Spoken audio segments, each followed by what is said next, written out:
Vous savez, nous sommes dans une suite autour de la question du thème de l'Église. Et aujourd'hui, je suis chargé de répondre à la question qui va s'afficher ici. Faut-il se convertir pour être membre de l'Église? Et en fait, ma réponse sera simple. Si ça marche, il faut l'allumer peut-être? Ça marche mieux, je vais c'est allumé. Voilà. À mon avis, il faudra qu'on fasse une formation pour les prédicateurs. Je veux bien, moi non, mais pour moi aussi. je m'inscris. Ah, ça y est, une petite lumière rouge, ça va marcher. Voilà, je vais aller faire ça tout à l'heure. Donc, ma réponse sera simple.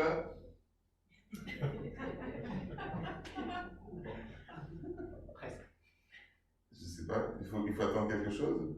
Je sais pas du tout. Mais c'est compliqué. Parce qu'il y a les boutons des... Oh là là là là. Ah, ça y est! Non, regardez pas ça. Voilà. Ma réponse sera simple, on la refait.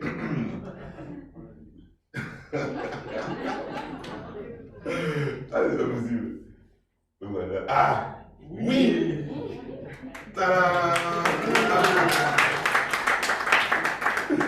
Voilà, ben, c'est pas grave parce qu'en fait c'était ça mon message. Faut-il se convertir pour être membre de l'Église? Oui. Voilà, merci. Merci Hervé. Merci Hervé. Je vois Jean-Jacques qui me regarde avec des gros yeux, c'est parce qu'on avait dit avant. Tu nous as bénis Hervé, merci. Non, t'inquiète pas, je vais dire un peu plus. C'est pour dire ça.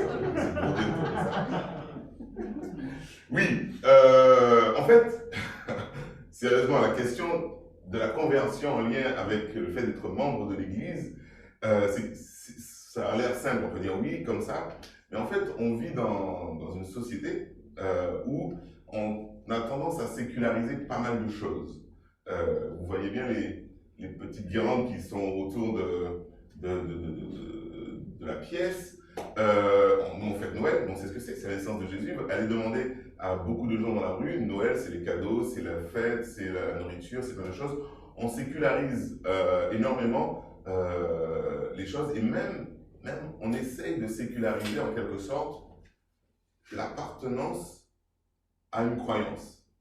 On va la comparer à, peut-être presque, alors j'exagère volontairement un peu, mais à, tu es chrétien, c'est comme si tu étais membre du club de boules de ton quartier, de bowling ou de pétanque.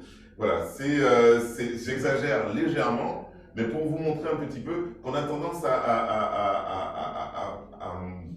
amener le fait d'être croyant comme quelque chose beaucoup moins important que ce que ça n'est en réalité.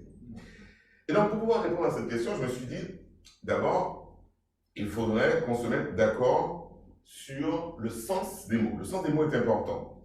Je vais m'expliquer. Si je vous dis, alors je suis obligé de lire ce qui va suivre, c'est charmé, ça faisait 2 semaines qu'on avait 20 flammes sur Snap avec ma best, mais j'ai eu le seum et je me suis fait carotte mon tel et là je suis déter. Est-ce que tu connais le bon bail pour avoir un autre sens sans craquer trop de thunes? Ça va? Je vous ai pas perdu? Si. Je suis même pas sûr de savoir exactement ce que j'ai écrit, mais on retrouve des mots comme carotte, comme bail, comme flamme, des mots qu'on connaît, des mots qu'on utilise dans la vie de tous les jours. Mais dans cette phrase-là, vous ne cherchez pas de bail, de contrat de bail, de flamme ou de carotte pour faire une salade. Non, ça n'a rien à voir. Et parfois, avec les mots que l'on utilise, nous en tant que chrétiens, je ne sais pas si vous avez déjà entendu parler de ce qu'on appelle le vocabulaire ou le patois de Canaan. Des fois, on a l'impression que tout le monde parle la même langue, mais en fait, on emploie des mots et puis on n'est pas tout à fait sûr que tout le monde a compris la même chose. Et même, ça peut être pareil avec les personnes qu'on va croiser dans la rue, nos amis, au travail, etc. On va essayer de parler de la foi, mais on va employer du vocabulaire, on n'est pas sûr que tout le monde a compris exactement la même chose, pourtant on dit exactement les mêmes mots. Alors, dans la question qui nous intéresse aujourd'hui, eh bien, il y a 2 mots sur lesquels j'aimerais revenir. Donc, il y a un verbe, se convertir, et puis il y a un nom, c'est l'Église. Alors, que signifie se convertir. Les deux mots, je pense que c'est le plus flou pour beaucoup de personnes. Parce que vous allez faire un sondage dans la rue, je suis sûr que lorsque vous... Et même quand j'ai fait mes recherches pour préparer ce message, je me suis rendu compte que dans les définitions du dictionnaire ou les définitions qu'on va trouver sur toutes les sortes de sites, etc., eh bien, on aura tendance à dire que se convertir, c'est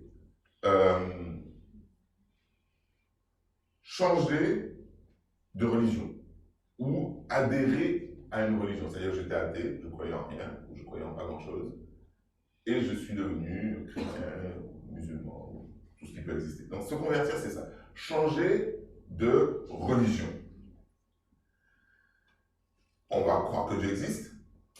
Ensuite, on va pratiquer les rites, les bonnes actions. On va aller à l'église, à la mosquée, à la synagogue, tout ce qu'on veut. Et c'est parce qu'on fait toutes ces choses qu'on peut dire, moi, j'appartiens à telle ou telle religion. Ou alors,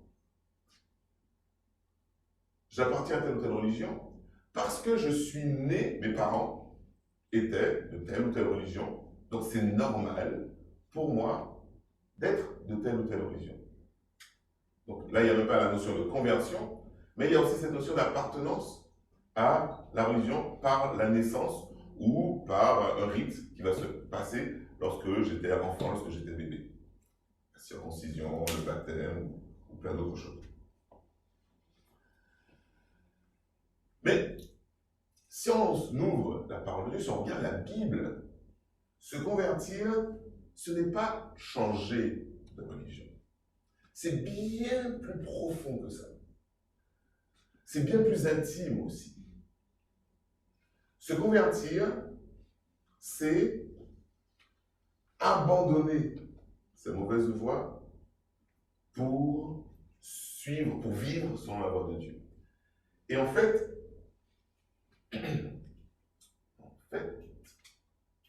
tu peux appuyer sur le bouton s'il te plaît.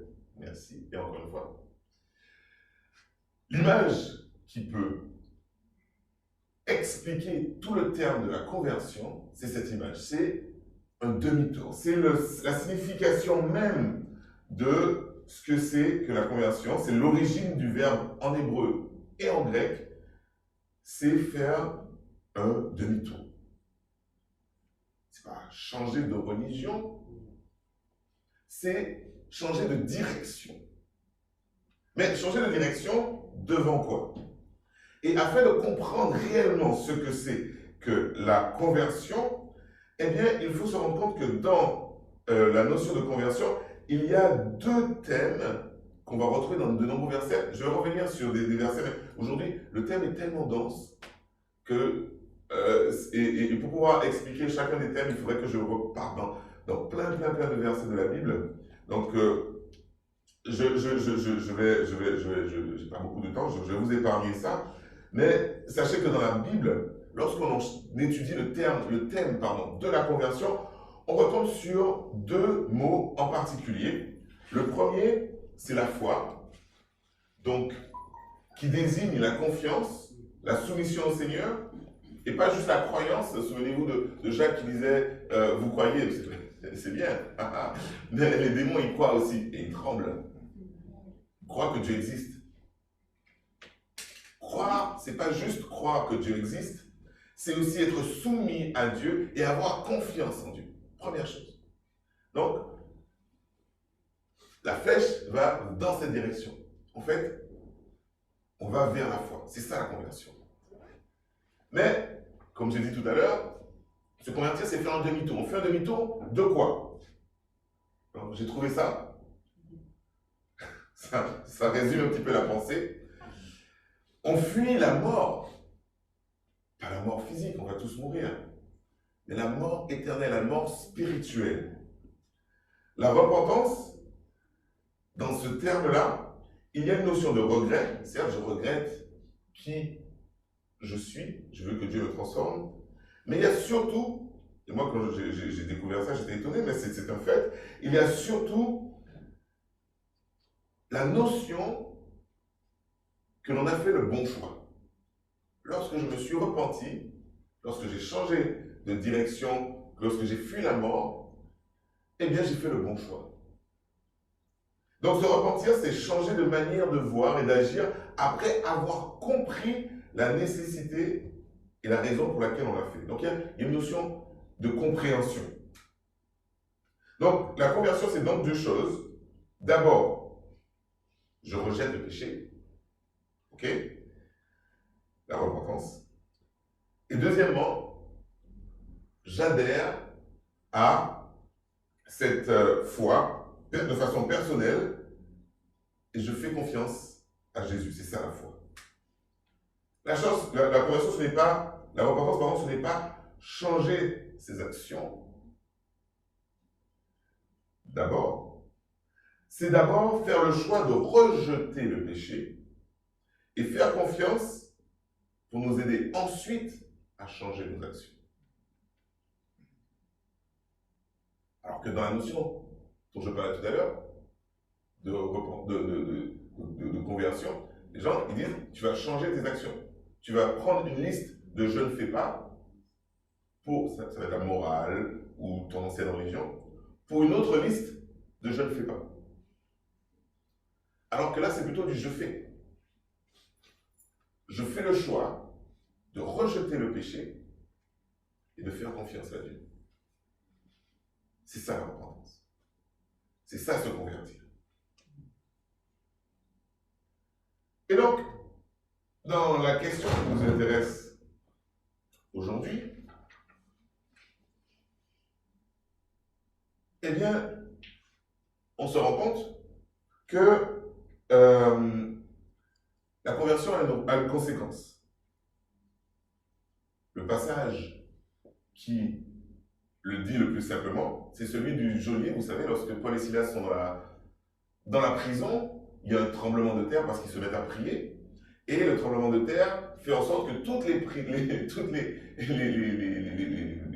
cellules s'ouvrent et les prisonniers vont s'enfuir. Le geôlier, lui, il voit déjà la fin du monde parce que si ces prisonniers sont enfuis, c'est lui, il risque gros. Il décide de se tuer.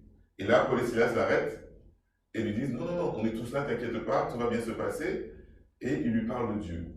Et lui, il dit, mais que puis-je faire pour être sauvé? Et là, Paul et Silas lui répondent, crois au Seigneur Jésus et tu seras sauvé. Crois au Seigneur Jésus et tu seras sauvé. Donc, maintenant qu'on a vu la première partie, qu'est-ce que se convertir? On va voir notre deuxième mot, qui est l'Église. Ah! Voilà. Non. Et là, Thierry se dit, Hervé, j'ai déjà fait ça, moi. Oui, c'est vrai, je vais essayer d'éviter de m'étendre trop sur le sujet. Surtout, je ne vais pas reprendre le message, mais il a été prêché le 6 décembre, je vous le rappelle. Il est disponible sur Internet. Vous allez sur le site Internet de l'Église et vous cliquez sur le message du 6 décembre et vous aurez l'immense privilège de revoir notre frère Thierry qui a prêché sur ce thème-là. Donc, si vous voulez aller en plus en profondeur. Mais j'aimerais reprendre avec vous 3 points qui caractérisent l'Église. 3 points fondamentaux. Premièrement, que l'Église, tout à l'heure j'ai dit, vous l'avez vu, l'Église c'est le corps du Christ. Je fais du teasing pour nous, parce que le 3 janvier, eh bien ça sera le thème de la prédication, donc voilà, donc soyez présents. Comme ça, vous aurez toutes les pièces du puzzle qui se mettront ensemble. Mais ce que je peux dire, sans aller trop loin, sans prêcher en avance le message du 3 janvier, c'est que dire que l'Église est le corps de Christ, ça signifie quoi? Mais ça signifie que ce sont des personnes. Ce n'est pas un bâtiment. Ce n'est pas une organisation. Ce n'est pas une administration. Ce sont des personnes, des gens, vous et moi. Et c'est très important. Dans 1 Corinthiens chapitre 12, verset 27, ça dit « Vous êtes le corps de Christ, et chacun est une partie de ce corps. » Ensuite, Dans Romains chapitre 16, verset 16, ça dit « Saluez aussi l'Église qui est dans leur maison ». Si l'Église est un bâtiment, cette phrase-là n'aurait aucun sens. Saluez l'Église qui est dans leur maison. L'Église, c'est d'abord des gens. Deuxièmement, l'Église, dans son étymologie, le mot Église, vient de ecclésia, un mot grec qui signifie appelé hors de. Donc ça signifie que les personnes dont on parlait tout à l'heure sont appelées à sortir du monde. Alors, pas sortir du monde physiquement. L'idée, ce n'est pas de devenir des moines dans un monastère quelque part, reculé, je ne sais où. Mais au sens, être des témoins, des exemples, ne pas faire comme le monde, comme Jésus nous l'a montré. Jésus, il était hors d'eux, mais on l'a reproché quoi? On lui a reproché d'être avec les gens de mauvaise vie, avec les prostituées, les collecteurs d'impôts, etc., etc. Donc, c'est à partir de l'Église d'être un individu. L'Église, c'est des individus qui sont appelés à être des témoins, à ne pas faire comme le reste du monde. Et puis enfin, troisièmement, l'Église, qu'est-ce que c'est? Eh bien, c'est d'abord l'Église universelle. C'est toutes ces personnes, partout dans le monde, qui s'organisent localement dans des groupes plus ou moins grands, avec des églises, toutes sortes d'églises, en France, en Asie, en Australie, un peu partout. Et parfois même, ils n'ont pas d'église, ou ils suivent le culte par WhatsApp ou Facebook ou Zoom, comme certains, bonjour, ceux qui sont chez eux. L'église, c'est tout ça. C'est l'ensemble des individus qui s'organisent et qui créent en fait une communauté. Donc, chacun de ces aspects, on va les et puis, bien sûr, nous, on fait partie donc de ces églises locales. Alors,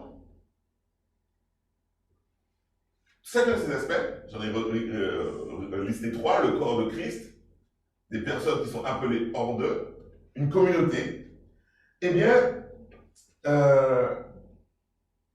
il y a, c'est là où je veux vous amener, parce qu'on le dit rapidement, mais derrière chacun de ces termes, il y a une implication immense, une implication énorme qui nous permettrait de répondre à la question, est-ce qu'il faut se convertir pour faire partie de ça? Quand je dis l'Église, c'est le corps de Christ, eh bien, il y a cette notion d'appartenance au corps de Christ. Si je dis je suis le corps de Christ, nous sommes le corps de Christ, il y a cette notion d'unité. C'est pas juste que j'ai signé un registre pour dire je suis membre d'un club ou de mon église. Ce n'est pas que je crois, on l'a vu tout à l'heure, que Jésus existe, simplement. Ce n'est pas juste que je crois qu'il est un grand homme, c'est que je fais partie carrément en tant qu'individu de tout mon être de ce corps qu'est l'Église. Et Jésus est la tête. Deuxième terme, on a dit que nous sommes appelés à être des témoins, des exemples. Donc si je suis membre de l'Église, cela implique une notion très forte d'engagement. Je ne suis pas juste là pour essuyer les bancs de l'Église. Je suis là parce que, à mon travail,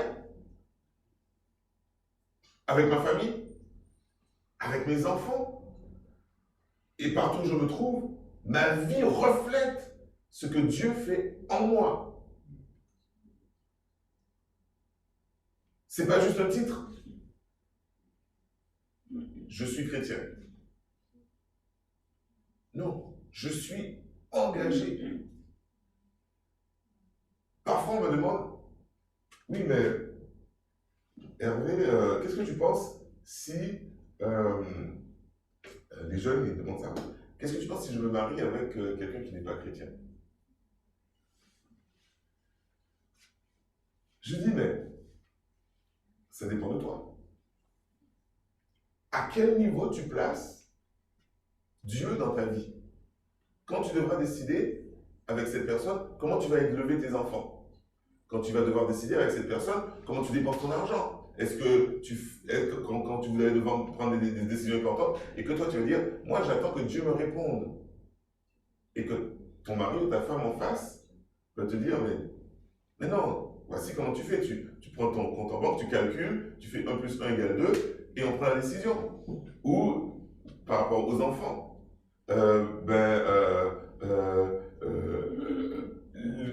prier ça sert à rien. Pourquoi tu pries avec lui? Et toutes sortes de décisions comme ça qui peuvent être prises. C'est juste un exemple. Être chrétien, parce que la question qui se pose, c'est pourquoi ne pas se marier avec quelqu'un d'une autre religion? Ben, ça dépend de ton engagement. Et être l'Église, c'est un engagement total, complet. Une foi en Dieu complète.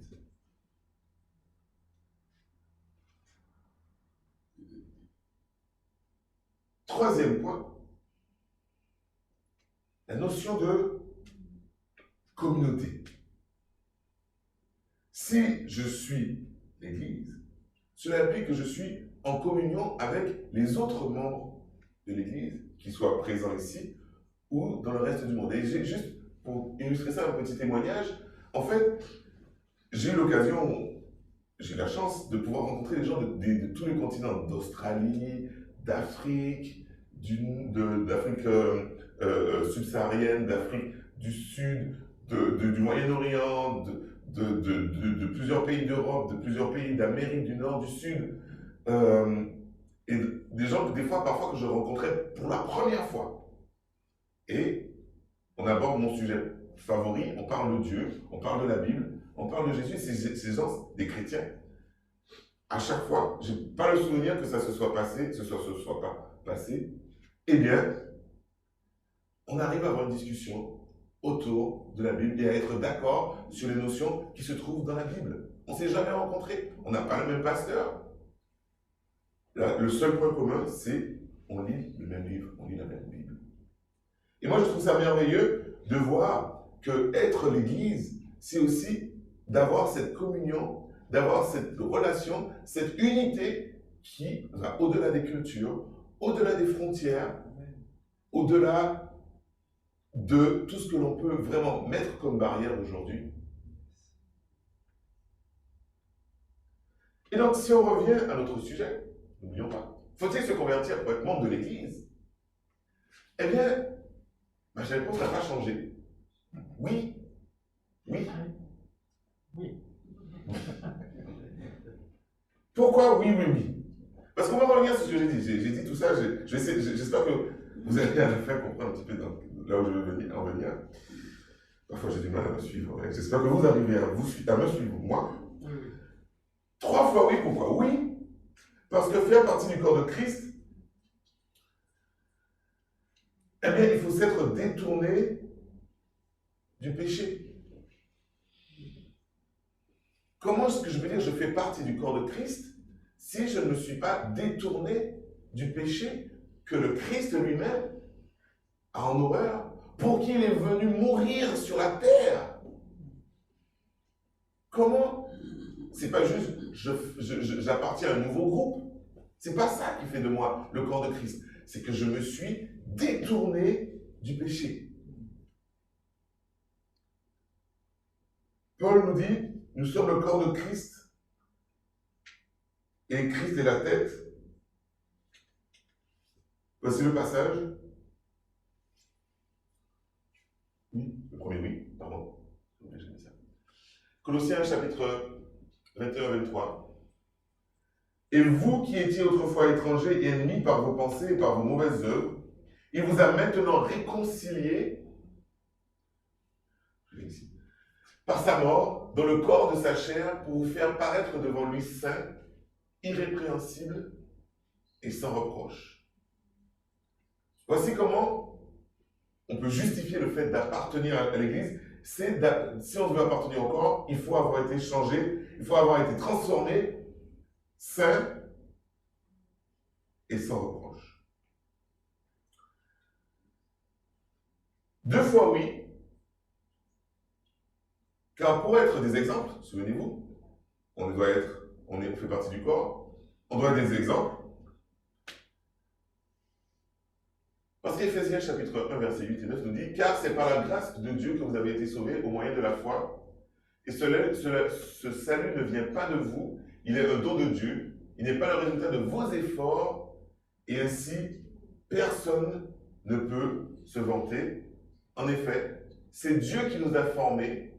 Il nous a créés dans notre union avec Jésus-Christ pour que nous menions une vie riche en actions, celle qu'il a préparée d'avance, afin que nous les pratiquions. Là où je vais mettre l'accent, c'est cette dernière partie.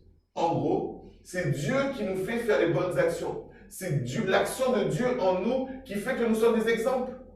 Comment est-ce que vous voulez que Dieu agisse en vous si vous n'êtes pas converti? Si vous ne l'avez pas laissé entrer en vous? Donc, je ne peux pas être le corps de Christ si je n'ai pas choisi de laisser Dieu entrer en moi. Je ne peux pas être un exemple si je n'ai pas laissé Dieu me transformer. On va voir si le 3e point, on peut s'en sortir, n'est-ce pas? Oui, oui, oui. On doit se convertir. Et voici ce que nous dit Jean, chapitre 17, versets 20 à 23, concernant l'unité de l'Église. Nous, les gens. Et c'est Jésus qui parle. Je ne prie pas seulement pour eux, mais aussi pour... Alors, je vais redonner, pardon. Je pense que je me suis trompé. Voilà. Je ne prie pas seulement pour eux, mais aussi pour ceux qui croiront en moi grâce à leur message. Je prie, et voici ce qui est écrit, je prie pour que tous soient un. Père, qu'ils soient unis à nous, comme toi tu es uni à moi, et moi à toi. On revient encore sur la notion de corps de Christ. Qu'ils soient un pour que le monde croie que tu m'as envoyé. La notion de témoignage. Donc il faut qu'ils soient un pour faire partie du corps, il faut qu'ils soient un pour être un bon témoignage. Je leur ai donné la gloire que tu m'as donnée pour qu'ils soient un, comme toi et moi nous sommes un. Je vis en eux, tu vis en moi. La notion de conversion. C'est ainsi qu'ils pourront être parfaitement un, afin que le monde reconnaisse que tu m'as envoyé et que tu les aimes comme tu m'aimes. Encore la notion de témoignage. Donc à chaque fois qu'on regarde, on retombe sur il faut se convertir pour être membre de l'Église. On est cerné. Il n'y a pas d'autre solution. Je suis désolé pour ceux qui pensaient autrement, mais ce n'est pas moi qui le dis. Et pour terminer, j'aimerais juste vous donner l'exemple de l'Église primitive. Il y a un passage que l'on connaît tous, qui est dans Actes chapitre 2, versets 38 à 41, qui nous parle un petit peu de comment ça a commencé l'Église. Et on va retrouver encore de nouveau, pour vous montrer que c'est partout dans la Bible, cette notion. Changer de comportement, donc la notion de conversion, c'est Pierre, qui a fait une prédication et il explique aux gens comment faire partie à l'époque, on ne l'appelait pas encore l'Église, on l'appelait le peuple de ceux qui étaient convertis, de ceux qui suivaient le message de Jésus. Alors, changez de comportement afin que chacun de vous se fasse baptiser au nom de Jésus-Christ. Pour que vos péchés soient pardonnés, vous recevrez alors le don de Dieu, le Saint-Esprit. On reviendra sur le don du Saint-Esprit, ça c'est encore un autre message. Voilà, vous voyez, il y a plein de choses intéressantes qui vont venir bientôt à l'Église. Car la promesse de Dieu a été faite pour vous et vos enfants, ainsi que pour tous ceux qui vivent au loin, tous ceux que le Seigneur Dieu appellera. Donc encore cette notion de faire partie du corps de Christ. Hein. Et Pierre leur adressait encore beaucoup d'autres paroles pour les convaincre, donc encore la notion de conversion, accepter le salut pour n'avoir pas le sort de ces gens perdus. Et enfin, verset 41, un grand nombre d'entre eux acceptèrent les paroles de Pierre et furent baptisés.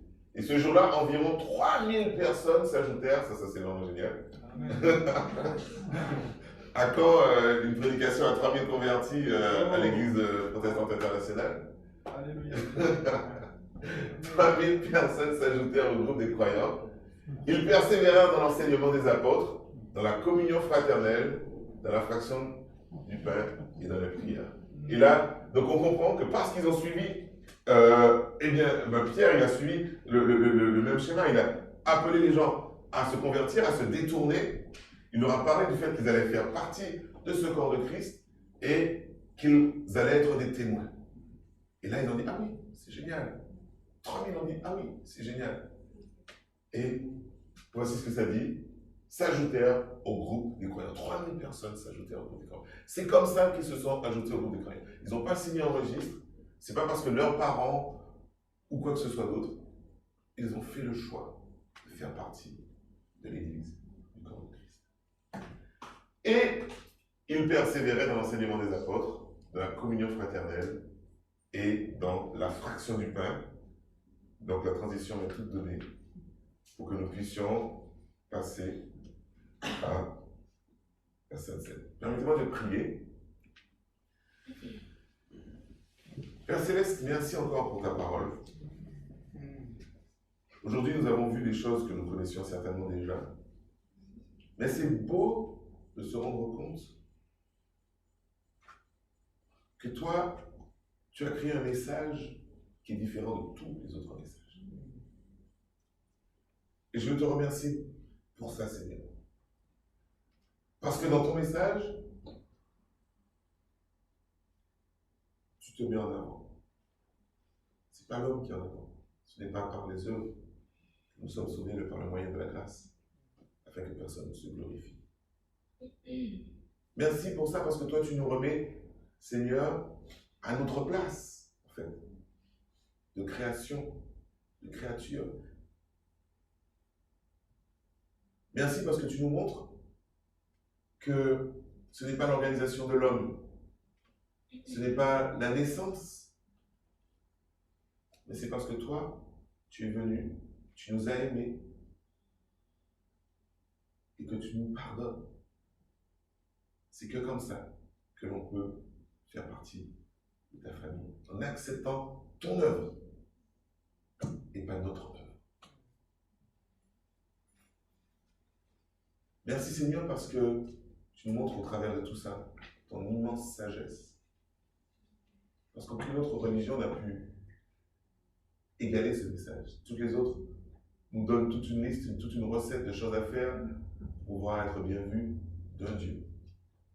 Et toi tu nous dis, moi j'ai déjà tout fait.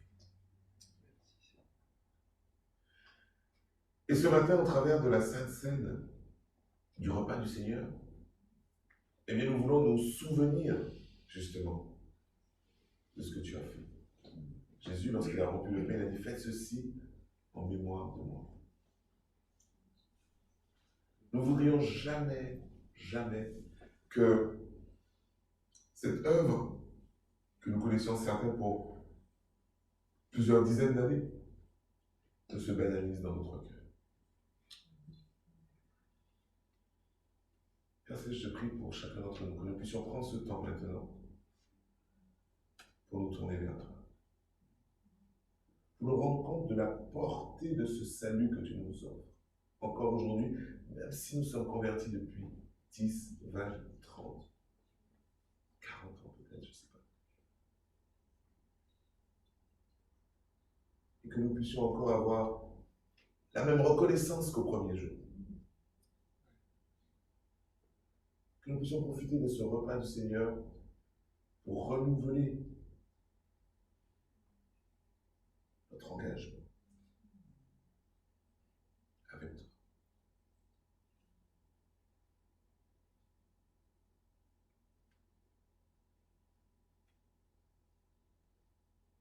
Père Céleste,